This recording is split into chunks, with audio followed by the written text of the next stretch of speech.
دنیا میں جب بھی کہیں غیر معمولی بارشیں ہوتی ہیں، کہیں شدید خشک سالی آتی ہے، جنگلات میں آگ بھڑک اٹھتی ہے یا کسان فصلوں کی تباہی کا رونا روتے ہیں، تو ماہرین موسمیات اکثر ایک اصطلاح استعمال کرتے ہیں: El Nino. Right now, across the Pacific Ocean, something is happening that could change the world's weather. عام آدمی کے ذہن میں یہ سوال پیدا ہوتا ہے کہ آخر النینو کیا ہے؟ کیا یہ کوئی طوفان ہے، کوئی سمندری آفت، یا پھر موسم کو تبدیل کرنے والا کوئی قدرتی نظام؟ ناظرین، حقیقت یہ ہے کہ النینو زمین کے موسمی نظام کا ایک ایسا قدرتی مظہر ہے جو ہزاروں کلومیٹر دور واقع بحر الکاہل یعنی پیسیفک اوشن سے شروع ہو کر پوری دنیا کے موسم، اس کی زراعت، معیشت اور انسانی زندگی پر اثر انداز ہوتا ہے۔ النینو دراصل ہسپانوی ورڈ ہے جس کے معنی ہیں ننھا بچہ یا مسیح کا بچہ۔ یہ نام جنوبی امریکہ کے ماہی گیروں نے دیا تھا کیونکہ یہ سمندری مظہر عموماً کرسمس کے زمانے میں ظاہر ہوتا تھا۔ سائنسی اعتبار سے النینو اس صورتحال کو کہتے ہیں جب مشرقی اور وسطی بحر الکاہل کے سمندری پانیوں کا درجہ حرارت یعنی ٹیمپریچر معمول سے زیادہ گرم ہو جاتا ہے۔ یہ گرمی بظاہر معمولی معلوم ہوتی ہے، لیکن در حقیقت پوری دنیا کے موسمی نظام کو متاثر کرنے کی صلاحیت رکھتی ہے۔ عام حالات میں بحر الکاہل یعنی پیسیفک اوشن پر مشرق سے مغرب کی جانب تیز ہوائیں چلتی ہیں جنہیں ٹریڈ ونڈز کہا جاتا ہے۔ یہ ہوائیں گرم پانی کو انڈونیشیا اور آسٹریلیا کی سمت دھکیلتی ہیں، جبکہ جنوبی امریکہ کے ساحل کے قریب سمندر کی تہہ سے ٹھنڈا پانی اوپر آتا رہتا ہے۔ یہی نظام دنیا کے موسمی توازن یعنی بیلنس کو برقرار رکھتا ہے۔ لیکن جب یہ ہوائیں کمزور پڑ جاتی ہیں تو گرم پانی واپس مشرقی بحر الکاہل یعنی پیسیفک اوشن کی طرف پھیلنے لگتا ہے، جس کے نتیجے میں سمندر کا ٹیمپریچر بڑھ جاتا ہے، بارشوں کا نظام تبدیل ہو جاتا ہے، فضائی دباؤ میں تبدیلی آ جاتی ہے اور دنیا بھر میں موسم غیر معمولی ہو جاتا ہے۔ اسی صورتحال کو النینو کہا جاتا ہے۔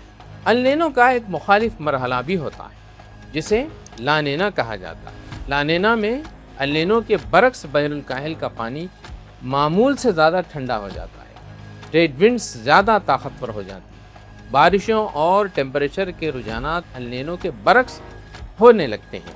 یہ دونوں مظاہر مل کر النینو ساؤتھ ان ویسیلیشن کہا جاتا ہے۔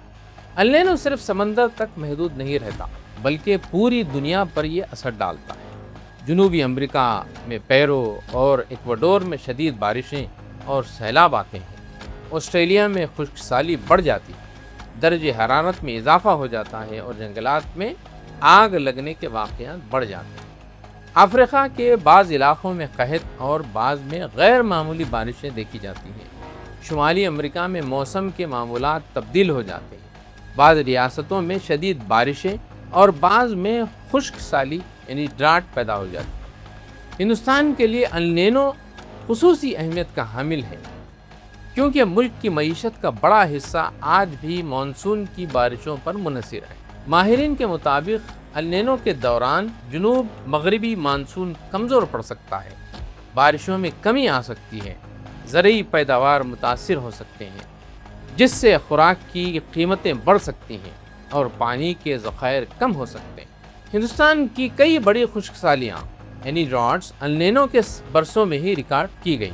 مثال کے طور پر 1982-83، 1987، 2002، 2009 اور 2015۔ گزشتہ چند برسوں کے دوران ملک نے ایسے موسمی واقعات کا مشاہدہ کیا ہے جو ماضی میں نسبتاً کم دیکھنے میں آتے تھے۔ کہیں شدید گرمی کی لہریں یعنی ہیٹ ویوز معمول بن گئیں، کہیں اچانک سیلاب آ جاتے ہیں، کہیں غیر موسمی بارشیں فصلوں کو تباہ کر دیتی ہیں اور کہیں خشک سالی کے خدشات بڑھ جاتی ہیں۔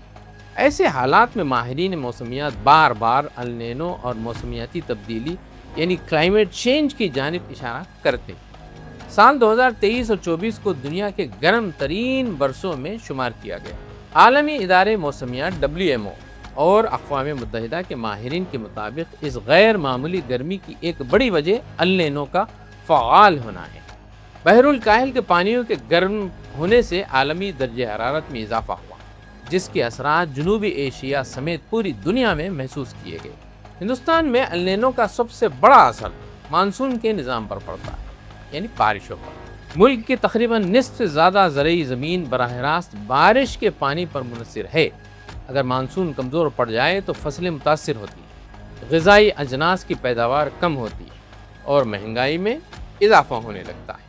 یہی وجہ ہے کہ ہر سال ہندوستانی محکمہ موسمیات IMD el نینو کی صورتحال پر گہری نظر رکھتا ہے۔ تاہم ایک اہم حقیقت یہ بھی ہے کہ اب el نینو اکیلا عامل نہیں رہا۔ موسمیاتی تبدیلی نے صورتحال کو مزید پیچیدہ بنا دیا ہے۔ پہلے el نینو کا مطلب عموماً کم بارشیں سمجھا جاتا تھا، لیکن اب بعض مواقع پر el نینو کے دوران بھی شدید بارشیں اور سیلاب دیکھنے میں آئے ہیں۔ اس کی وجہ یہ ہے کہ گرم ہوتی ہوئی فضا زیادہ نمی جذب کرتی ہے اور جب بارش ہوتی ہے تو وہ مختصر وقت میں انتہائی شدت اختیار کر لیتی ہے۔ حالیہ برسوں میں حیدرآباد، بنگلور، دہلی، ممبئی، چنئی اور شمالی ہندوستان کے مختلف علاقوں میں اچانک سیلابی صورتحال، غیر موسمی بارشیں اور شدید گرمی کی لہریں اسی بدلتے ہوئے موسمی نظام کی مثالیں ہیں۔ 2024 اور 25 میں شمالی ہندوستان میں درجہ حرارت کے کئی نئے ریکارڈ قائم ہوئے، جبکہ جنوبی ریاستوں میں بعض مقامات پر بارشوں کے غیر متوقع سلسلے دیکھنے میں آئے ہیں۔ زرعی ماہرین کے مطابق اگر el نینو کے اثرات برقرار رہتے ہیں تو چاول، گیہوں، دالوں اور گنے جیسی فصلوں کی پیداوار متاثر ہو سکتی ہے، جس کے نتیجے میں غذائی تحفظ یعنی فوڈ سیکیورٹی کے مسائل پیدا ہو سکتے ہیں۔ یہی وجہ ہے کہ مرکزی حکومت اور ریاستی حکومتیں آبی ذخائر، فصلوں کے انتخاب اور زرعی منصوبہ بندی کے حوالے سے نئی حکمت عملیوں پر غور کر رہی ہیں۔ ایک اور اہم پہلو شہری منصوبہ بندی کا بھی ہے۔ ہندوستان کے بڑے شہروں میں بارش کے پانی کی نکاسی کا نظام تیزی سے بڑھتی ہوئی آبادی اور بے ہنگم تعمیرات کے باعث کمزور ہو چکا ہے۔ جب el نینو یا موسمیاتی تبدیلیوں کے نتیجے میں غیر معمولی بارشیں ہوتی ہیں تو شہر چند گھنٹوں میں زیر آب آ جاتا ہے۔ اس لیے ماہرین کا کہنا ہے کہ موسمیاتی خطرات کو صرف قدرتی آفت نہیں سمجھنا چاہیے، بلکہ یہ ناقص شہری منصوبہ بندی اور ماحولیاتی بے احتیاطی کا نتیجہ بھی ہے۔ el نینو ہمیں سبق دیتا ہے کہ انسان فطرت سے الگ نہیں بلکہ اسی کا ایک حصہ ہے۔ سمندر کے پانیوں میں چند ڈگری تبدیلی بھی دنیا بھر کی معیشتوں، فصلوں اور انسانی زندگیوں کو شدید متاثر کر سکتے ہیں۔ ایسے میں ترقی کے موجودہ ماڈل، جنگلات کی کٹائی، بے تحاشا کاربن کا اخراج اور قدرتی وسائل کے غیر محتاط استعمال پر سنجیدگی سے غور کرنے کی ضرورت ہے۔ ہندوستان سمیت پوری دنیا کے لیے اصل چیلنج صرف el نینو نہیں بلکہ وہ موسمیاتی بحران ہے جس نے el نینو جیسے قدرتی مظاہر کے اثرات کو کئی گنا بڑھا دیا ہے۔ اگر ماحولیاتی تحفظ، پائیدار ترقی اور قدرتی وسائل کے دانشمندانہ استعمال کو ترجیح نہ دی گئی تو آنے والے برسوں میں el نینو اور لا نینا جیسے مظاہر مزید تباہ کن نتائج پیدا کر سکتے ہیں۔ اسی لیے ماہرین متنبہ کرتے ہیں کہ el نینو کو صرف ایک موسمی واقعہ سمجھنے کے بجائے اسے ایک وارننگ کے طور پر دیکھا جانا چاہیے، ایک ایسی وارننگ جو ہمیں بتاتی ہے کہ زمین کا موسمی نظام تیزی سے بدل رہا ہے اور انسان کو اپنے طرز زندگی پر نظر ثانی کرنا ہوگی۔